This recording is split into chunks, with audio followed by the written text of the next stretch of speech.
Hi guys, welcome back. You're watching DigiConvex. Today we are going to learn the most exciting and most interesting topic, LoRa. Come, let's go into the topic.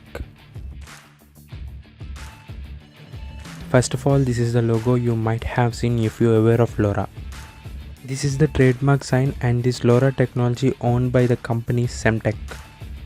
And in this logo, LoRa is a short form of long range. Lo stands on long, Ra stands on range. We can do very advanced projects by using LoRa. Before that, I will try to brief the importance of LoRa by using one case study.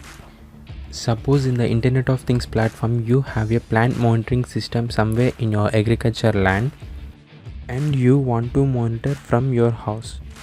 If the distance between the agriculture land and your house is 50 meters, you can manage with Bluetooth. Or you can manage with Wi-Fi if distance is same. Or if the distance more than 100 meters, you can manage with Zigbee. If the distance more than 1 kilometer, you can go for cellular signals like a 3G, 4G, LTE, etc.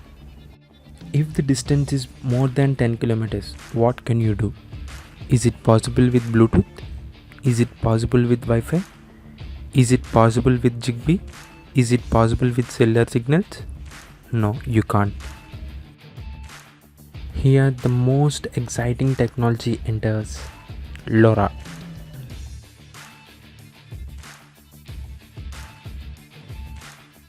LoRa is a wireless technology that offers long-range, low-power, secure data transmission for M2M and IoT applications.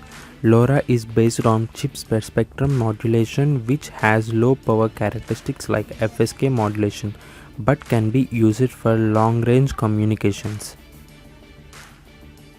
But here disadvantage is you need to use less data and you need to send less data at one time.